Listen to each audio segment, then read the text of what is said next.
부모가 세상을 떠날 때요, 제일 원하는 게 너희 형제들 우애를 잘 지켜라. 뭐 이런 거 아닐까요?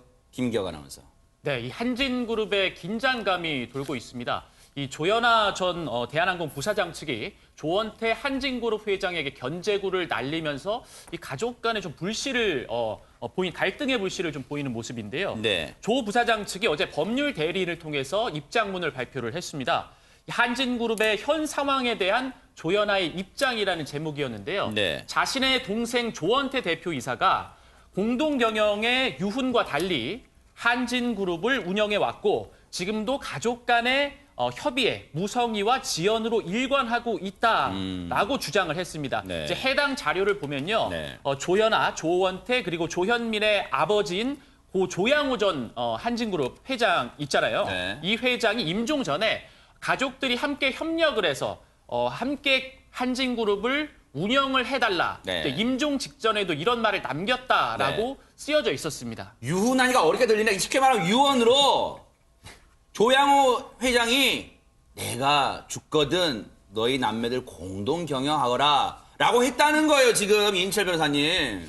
근데 조 회장의 그 이혼이 사실은 제가 보기에는 이루어질 수 없는 이혼 같아요. 아하. 공동 경영이라는 게 사실 거의 힘들거든요. 그래서 이 공정거래위원회에서는 이 소위 말해서 총수라고 하죠. 재벌 총수를 지정을 하는데 네. 그 대규모 기업 집단은 이제 동일인이라고 하거든요. 네. 동일인이 이제 조원태 사장이 된 거니까 이제 조현아 씨 입장에서는 그게 불만인 거예요. 아니 그 공동 그 경영을 하는 그 선신의 이유는 어긴 거다. 어떠한 합의나 논의도 없이 독단적으로 이제 선임이 됐다 이렇게 주장을 하고 있는데 네. 사실 다 이 절차나 법규에 따라서 아마 된 것으로 알고 있거든요. 네. 한진 기업 측에서는 그게 사실이 아니다 이렇게 또 반발을 하고 있습니다. 사실 이 갈등의 불씨가 불거지기 전에 조원태 회장은요, 저희 가족 원만하게 협의 잘하고 있습니다. 이런 뜻을 밝혔어요. 그 얘기 한번 들어보시고 이어가 보도록 하겠습니다. 가족 간에 화합을 해서 그래서 회사를 지키는 것이 가장 큰 목적이라는 것을 항상 말씀을 하셨습니다.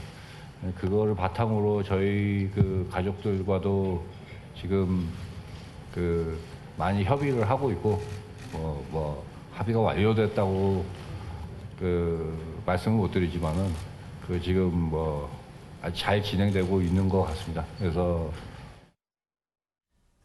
최단비 변호사님, 사실 이 조양호 회장 슬하의 3남매는 조현아 전 부사장이 누나의 제일 맞이란 말이에요. 그런데 지금 남동생한테 지금 갑자기 누나의 반격이 시작된 거예요, 지금. 그렇죠. 그러니까 아버지의 유훈과는 다른 일들이 이제 발생하고 있는 건데 이렇게 서로 이 남매 간의 다툼이 일어난 이유가 무엇인가? 일각에서는 조현아 전 부사장이 이제 경영 복귀를 희망을 하고 있는데 이 경영 복귀를 현재 동생인 조원태 회장이 이것을 반대한다. 그래서 둘 사이에 갈등이 불거진 것이 아니냐 이런 얘기들이 나오고 있습니다. 그러니까 당초에 원래는 이 조현아 전 부사장의 복귀 시점을 놓고 연말에 이 정기 임원 인사가 있는데 동생인 조 회장이 취임하고 처음으로 단행하는 임원 인사니까 이때에 누나가 복귀하지 않겠느냐 했는데 이번 연말에 이 인사 명단 내 조 전 부사장이 없는 거예요. 그래서 갈등이 불거진 것이 아니냐 이런 얘기가 나오고 있고 조현아 측 법률 대리인이 이 구체적인 사실을 언급하기는 어렵지만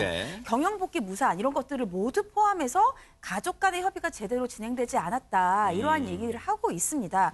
여기에 더불어서 이 대한항공의 관계자 얘기가 이 조현아 전 부사장이 경영에 복귀하지 못하면서 사실은 조현아 전 부사장이 내야 되는 상속세액만 600억 원이에요. 아, 그래요? 근데 이제 물론 지분을 나눠 가지기는 했지만 이 조원태 회장 같은 경우에는 지금 회장 총수가 되면서 연봉이 한 40억이란 말이죠. 그럼 현금을 이것을 40억의 연봉을 받으면서 상속세를 내는데 큰 무리가 없는데 조 전 부사장 같은 경우에는 지금 아무런 직책이 없으니까 결국은 현금으로서 이 상속세를 내기에 좀 어려움이 생기니까 이러한 부담도 컸을 것으로 보인다. 이런 얘기들이 나오고 있습니다. 네. 사실 이인철 변호사님, 조현아 전 부사장도 그동안 개인적으로 불미스러운 일 많이 겪으면서도 한편으로는 내가 언젠간 경영에 복귀하고 말까 아마 그런 마음 가졌던 것 같아요. 사실 2014년 전에는 이 조현아 전 부사장이 가장 활동을 많이 했다고 합니다. 근데 이제 다 아시겠지만 땅콩 회항 사건이 그러네요. 있었잖아요. 맞아요. 네. 그때에서 이제 경영에서 이제 물러났고, 그 다음에도 계속해서 이제 복귀를 해서 실제로 이제 칼 호텔 네트워크 사장이 이제 취임으로 하긴 했는데, 또 이제 동생이 또 이제 물컵 가치 사건 때문에 네. 또 경영에서 물러났어요. 그래서 네. 이제 호시탐탐 이제 경영에 복귀할 기회를 노리고 있었는데, 네. 이번에 이제 남동생한테 어떻게 보면 회장 자리를 뭐 뺏겼다 이렇게 이제 생각을 하고 있는 거죠. 네. 근데 한진그룹 측에서는 다 회장이 되려면은 뭐 당연히 법규와 주주총회 이사회를 거쳐야 되거든요. 법적으로는 아무런 문제가 없다 이렇게 네. 이제 반박하고 있기 때문에 아하. 조현아 전 부사장이 다시 뭐 회장이 되거나 경영에 복귀하는 것은 그렇게 쉬운 일은 아니라고 생각이 듭니다. 네. 사실 우리 이인철 변호사님이 정말 잘 말씀해 주셨지만요. 개인적으로 조현아 전 부사장은 인생을 지금 한 40대 중반입니다만 인생을 돌아볼 때 아마 땅을 치는 부분이 그걸 거예요. 2014년 땅콩 회항 사건. 내가 그것만 없었어. 내가 탄탄대로를 걸었을 수 있는데 라고 생각할지도 몰라요. 관련 영상 한번 보시고 이어가 보도록 하겠습니다. 여러분들께 신뢰를 드려 진심으로 사과드립니다. 죄송합니다. 성실히 조사에 임하겠습니다. 보상이나 욕설이 있었다는데 인정하십니까? 조사 과정에서 성실히 답변하겠습니다. 근데 조현아 전 부사장 입장에서는 그럴 수도 있어요. 야, 나만 뭐 문제 일으켰냐? 왜 나만 지금 공동 경영 못하니?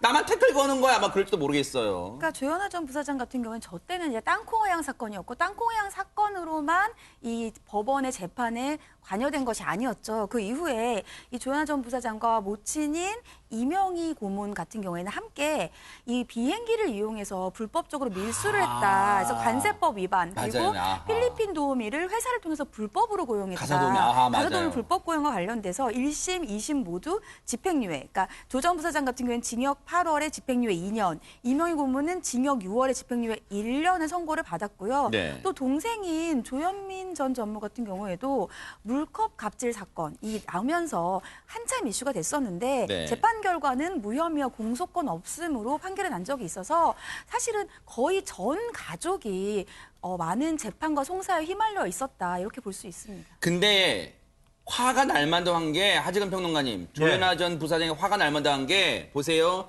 엄마, 이명희 여사도 그 정석기업의 고문 복귀했죠. 동생 막둥이 조현민 씨도 전무 한진 칼 전무로 복귀했죠.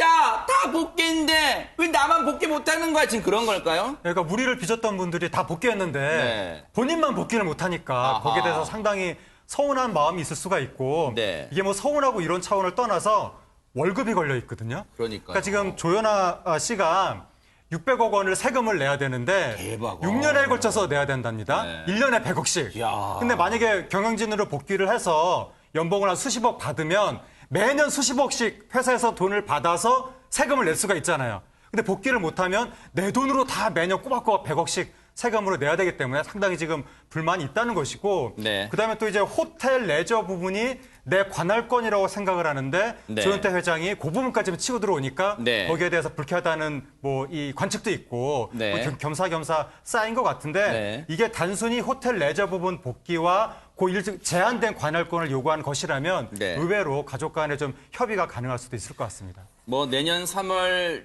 주주총회가 관심이다 뭐 이런 얘기 나오는데요. 사실 백 팀장님 사실 일반 국민 입장에서는요 씁쓸해요. 왜냐하면 뭐 문제가 많았던 그룹이기도 하고 또 남매지간이기도 하고 하는데 이 총수일가의 글쎄요 경영권 싸움, 남매 싸움 씁쓸합니다. 국민들 또 시청자분들 입장에서는요. 지금 그 롯데 일가는 이제 조양호 회장이 미국에서 돌아가셨지 않습니까? 네. 그리고 보면 이명희 이제 그 고문이라든가 그다음에 조현민, 조현아, 조은태 이분들이 모두 지금 안 좋은 한진그룹, 상황으로 한진그룹 말씀하신 거죠, 한진그룹. 안 네. 좋은 상황으로 굉장히 국민들한테 많이 각인이 됐어요.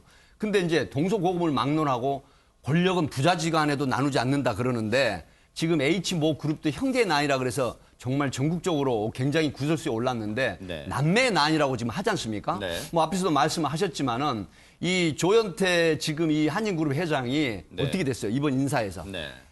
이 앞에 있었던 소위 말하면은 조현아 라인이라든가 그다음에 아버지 라인의 모든 임원들을 상당히 갈아치웠어요. 네. 그리고 이제 자기 지금 라인으로 채웠는데 문제는 또 미국 뉴욕에서 뭐라고 얘기를 했습니까? 조현아 그 부사장이 애착을 갖고 있는 호텔 사업을 네. 이익이 나지 않는 부분은 다 정리를 하겠다. 네. 이제 이렇게 나왔는데 지금 이명희 고문이라든가 그다음에 조현아, 조현민 가지고 있는 지분들 네. 이런 부분들이 이제 앞으로 어떻게 그 주주총회에서 뭐 발의가 될지 네. 굉장히 관심거리이고 또 이런 문제가 부각이 되면서 네. 롯데 일가는 네. 관련해 가지고 좀 더 부정적인 이미지를 계속 심고 한진그룹. 있다. 네, 한진그룹. 롯데 한진그룹. 좋아하시는 건 아니죠? 네. 네. 한진그룹 얘기하고 있습니다. 예, 한진그룹. 한진그룹 예. 일가 얘기하고 있습니다. 그래서 이제 이런 이미지가 계속해서 안 좋은 부정적인 네네. 인식이 우려가 되는 그런 네. 상황입니다. 그 시청자분들과 국민분들은요. 누가 지분을 얼마 가졌네, 그리고 3월 주총 관련해서 누가 우호 지분 끌어모으네, 그거 관심 없어요.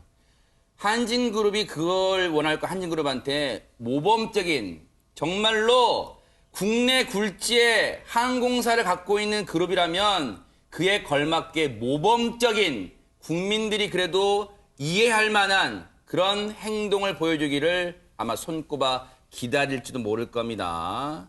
남매의 난이란 말 남매지간의 난이란 말 안 나오게 좀 조심해 주기를 또 제가 지켜볼 것 같습니다. 네, 얘기 하나만 말씀하시죠. 추가할게요. 얼마 전에 어떤 분이 강남에서 이제 예전에 식당을 하시던 분이 있었는데 열심히 일을 하셔가지고 이제 돈을 좀 버셨어요. 그래서 아주 옛날에 이제 집도 사고 상가도 샀는데 그게 막 올라가지고 수십억 원대 자산가가 됐잖아요.